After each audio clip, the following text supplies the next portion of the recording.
भारत भवन जब बन रहा था तभी स्वामीनाथन ने उसकी योजना बनाई कि उसमें कैसे क्या होना चाहिए था। तो उसका रूपंकर जो प्रभाग था उसके डायरेक्टर स्वामीनाथन थे और उसकी पूरी योजना कि किस तरह का म्यूज़ियम बनेगा क्या हो। तो उसमें ये था कि कंटेम्प्रेरी आर्ट के साथ फोक और ट्राइबल आर्ट भी जो है होना चाहिए, क्योंकि वो भी कंटेम्प्रेरी है। क्योंकि हमारे समय की कला है वो भी, जो अभी हो रही है, आज हो रही है। तो और उनका प्लान ये था कि कंटेम्प्रेरी जो नागर कलाकार हैं और कंटेम्प्रेरी जो फोक और ट्राइबल आर्टिस्ट हैं, दोनों के काम साथ साथ लगना चाहिए। तो उनकी दृष्टि इस तरह की थी कि चूँकि वो भी समकालीन है, हमारे समकालीन ही कलाकार हैं। वो चूँकि गाँव में रहते हैं या जंगलों में रहते हैं, इसका मतलब ये नहीं है कि आप उनको। फिर भी उनकी जब जो रूपंकर की जो बोर्ड मीटिंग थी उसमें उसका इस चीज़ का विरोध हुआ कि नहीं, वो अलग अलग ही करें। तो स्वामी ने तब भी जो है उसके लिए भी एक सेक्शन बनाया और इनके लिए भी, नागर कलाकारों के लिए भी। तो नागर कला दीर्घा और लोक आदिवासी कला दीर्घा, ऐसी 2 दीर्घाएं बनाई गई भारत भवन में। तो वो जो कलेक्शन हुआ तो उसमें मतलब मुझे जो एरिया मिला था वो छत्तीसगढ़ और रायपुर और ये अपना शहडोल, सीधी, ये सारी बिलासपुर का एरिया, तो ये सारा एरिया था जिसमें मेरे को कलेक्ट करके लाना था। तो उस तरह से ये बन गई। जब ये बन गई और इंदिरा गांधी ने इसका उद्घाटन कर दिया, फिर ये था कि इसमें आगे क्या किया जाए, इस पर विचार विमर्श हुआ। तो मैंने स्वामी जी को कहा कि इसमें, स्वामी जी का प्लान ये था कि इसमें एक स्कल्पचर का स्टूडियो और एक पेंटिंग का स्टूडियो बना दिया जाए। मैंने स्वामी जी को कहा कि इससे तो अच्छा है कि एक ग्राफिक का और एक सेरेमिक का स्टूडियो बनाया जाए, क्योंकि दोनों विधाएं मध्य प्रदेश में नहीं हैं। तो उनको ये आइडिया बड़ा पसंद आया, क्योंकि इस पेंटिंग तो हम कहीं पे भी कर सकते हैं और स्कल्पचर भी हम बाहर कर सकते हैं, मगर इनके लिए जो इक्विपमेंट चाहिए होता है वो कहाँ से लाएं। तो हमारे मध्य प्रदेश के आर्ट कॉलेज में ना तो सेरेमिक है और ना प्रिंट मेकिंग का उस तरह से इक्विपमेंट है। तो वो सारी चीज़ों के लिए ये भी था कि जब मैं गढ़ी से प्रिंट मेकिंग का वो सीख के और उससे करके आया था, तो मैंने स्टेट एकेडमी को एक लेटर में प्रपोज़ल भेजा था कि कम से कम एक कमरे में आप प्रिंट मेकिंग की सुविधा शुरू की जा सकती है, ऐसे एचिंग प्रेस मिलती है। तो एक एचिंग प्रेस का एक प्रपोज़ल दिया था। तो बाय चांस क्या हुआ कि जब भारत भवन बना तो उसके कुछ दिनों बाद जो है वो मशीन जो है स्टेट एकेडमी ने ऑर्डर दे रखा था, तो वो आ गई। तो फिर ये हुआ कि चलो अब आई गई है तो इसको रखें कहाँ, तो भारत भवन में रखें। भारत भवन रखे तो फिर चलो डिपार्टमेंट बना दो। तो ऐसे वो डिपार्टमेंट बन गया ग्राफिक का। और उसके बाद 1 साल बाद सेरेमिक का भी बन गया। जो दोनों प्रपोज़ल मतलब मेरे जो थे वो उस तरह से हो गए। तो मेरे को बहुत अच्छा लगा कि उस तरह से ये बन गया। मगर अब ये ग्राफिक उसमें ये था कि बना तो लिया, अब आर्टिस्ट कैसे आए, क्या करें, मतलब कैसे वो रन करें। तो उसके लिए ये हुआ कि चलो हम कैंप ऑर्गेनाइज करते हैं। तो मैंने जो प्लान बनाया उसमें ये था, एक साल में एक अर्बन आर्टिस्ट का, फिर एक फोक ट्राइबल आर्टिस्ट का और एक स्टूडेंट्स का, ऐसे 3 कैंप जो है साल में हम करते थे। तो ऑल इंडिया के स्टूडेंट्स आते थे, वो सब देखते थे। इतनी अच्छी फैसिलिटीज़ है, उनको तो कोई हाथ लगाने नहीं देता था। कई तो कॉलेजेस में वो इक्विपमेंट ही नहीं है तो काम कर सकें या जान सकें, या कोई उनको टीच करने वाला नहीं, कुछ नहीं। तो यहाँ रह के वो सारी चीज़ें हुई। और ट्राइबल आर्टिस्टों के लिए भी ये था कि उन्होंने तो बेचारा उन्हें ये सब देखा भी नहीं था कैसे करना। तो उनके लिए बड़ी एक अच्छी चीज़ हो गई। और उसके बाद से तो बहुत सारे ट्राइबल आर्टिस्ट यहाँ से निकले और जो उस तरह से अपने काम को प्रदर्शित कर सके। कंटेम्प्रेरी आर्ट गैलरी वाले भी उनको पकड़ने लगे। अर्बन आर्टिस्ट तो आते ही थे, तो ऐसे उनसे परिचय भी होता गया। जो प्रमुख जितने भी प्रमुख ग्राफिक आर्टिस्ट थे वो सबको हमने यहाँ पे बुलाया। यंग आर्टिस्टों को भी बुलाया और जो एस्टेब्लिश आर्टिस्ट थे उनको भी बुलाया। हमने हुसैन के भी इसमें प्रिंट निकाले, लिथोग्राफी के, अकबर पदमसी का निकाला, राम कुमार का निकाला, ऐसे बहुत सारे लोगों के। स्वामी का तो खुद हमने सिल्क स्क्रीन में काफ़ी प्रिंट निकाले। तो रात में हम स्वामीनाथन के प्रिंट निकालते थे। तो ये सारी चीज़ों का जो है एक फ़ायदा भी मिला और हमारा दायरा भी बढ़ता रहा और बहुत सारे लोगों का काम देखने का और जानने का मौका मिला, उनसे इंटरेक्ट करने का मौका मिला। तो जो मीटिंग होती थी जिसमें बोर्ड मेंबरों में काफ़ी ख्याति प्राप्त लोग होते थे, आर्टिस्ट होते थे, तो वो सबका आना जाना और हमेशा कोई ना कोई फंक्शन होता रहता था, चाहे थिएटर का हो तो बहुत सारे थिएटर की चीज़ें पता लगना, उनके साथ मिलके काम करना, उनके साथ वर्कशॉप करना, तो ये सारी चीज़ें, म्यूजिशियन का आना, तो ऐसे लोगों से परिचय बढ़ गया जिनसे पहले नहीं था, जिनके बारे में कुछ पता नहीं था। तो इस तरह से हमारे अनुभव बड़े रिच हो गए वहाँ रहते हुए। मैंने 27 साल वहाँ नौकरी की और 2010 में रिटायर हुआ वहाँ से।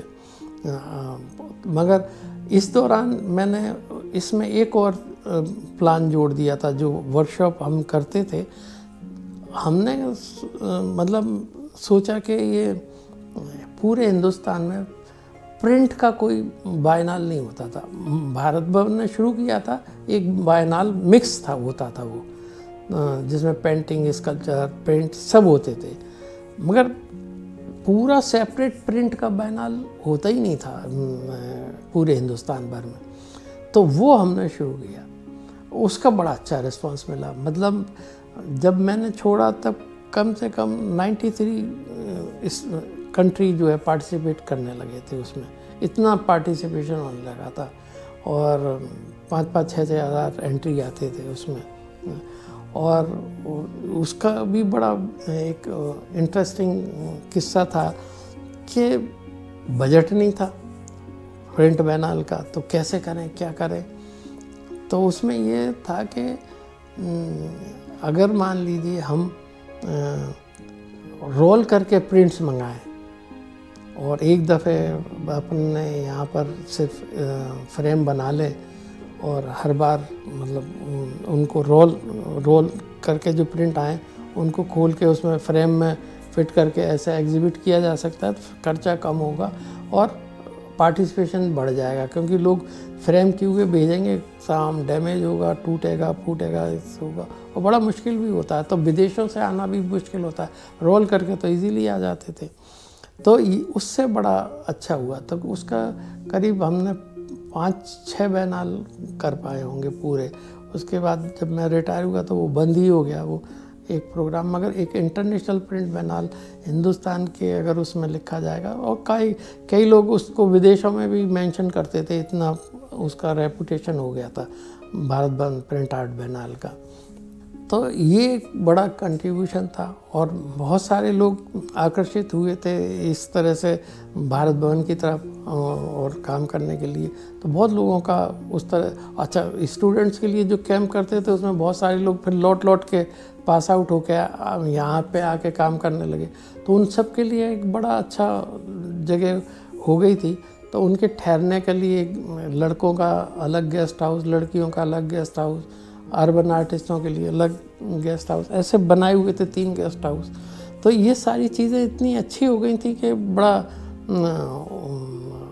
उस तरह से उसका नाम भी हुआ और एक उसने जगह भी बनाई हिंदुस्तान के अंदर और विदेशों में भी। तो ये एक अच्छा एक कंट्रीब्यूशन था जो उसमें हुआ और इससे मेरे को भी बड़ा फ़ायदा हुआ कि जब कभी प्रिंट करना होता था तो वो भी है, और इतने बड़े आर्टिस्टों का काम करना था तो उनके लिए भी मदद करना। ये तो उससे बड़े चीज़ों का अनुभव हुआ और बड़ा रिच एक्सपीरियंस रहा वो सारा का सारा। असल में क्या था कि जो रूपंकर की जो एडवाइजरी थी उसमें हुसैन, मंजीत बाबा, मृणालिनी मुखर्जी, कृष्ण खन्ना, ऐसे लोग जो है शामिल रहे हैं। तो बोर्ड मीटिंग में आना तो साल में 2 बार तो होती थी, तो उन लोगों का आना जाना मीटिंगों में, और फिर प्रोग्राम होना, स्पेशली किसी के भी प्रोग्राम करना, तो वो सब। और आर्टिस्ट रेजिडेंसी भी थी जिसमें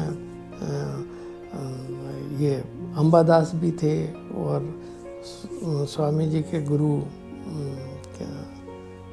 क्या नाम याद नहीं आ रहा, मगर उनको भी जैसे बुलाया था। तो ऐसे बहुत सारे लोगों का आना जाना होता था। कोई भी प्रोग्राम होता था तो सभी लोग आते ही थे। और ये बैनाल में जूरी में कोई आ रहा है, सिलेक्शन उसके लिए आ रहा है, तो ये सारी चीज़ों के लिए आवाजाही बहुत थी। और तो एडवाइजरी कमेटी और इन लोगों की मीटिंग, और ट्रस्ट में भी आर्टिस्ट थे, उसमें भी लोग आ रहे हैं।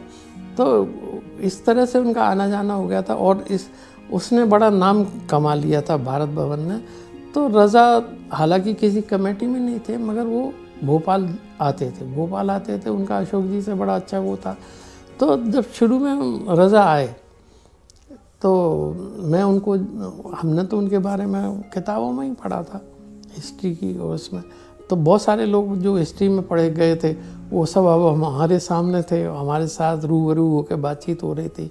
उनसे एक अच्छा एक इंटरेक्शन होता था, संबंध बन गए थे, जान पहचान हो गई थी। तो थोड़ा अच्छा लगता था और ऊर्जा आती थी और उत्साह बढ़ता था।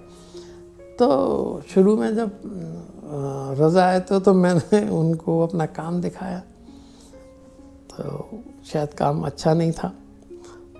तो मैंने उनको कहा कि बताएं कुछ लिखे। बोले फिर कभी देखेंगे। ऐसे करके वो चले गए। फिर दोबारा से आए, फिर मैंने काम दिखाया उनको अपना। मतलब समझ में तो आ गया था कि काम अभी उस लेवल का नहीं है कि जिसमें होगा। फिर वो बोले कि यार ये काम तो अच्छा है, चलो अब आप क्या कह रहे थे, अब कहाँ लिखना है, क्या करना है।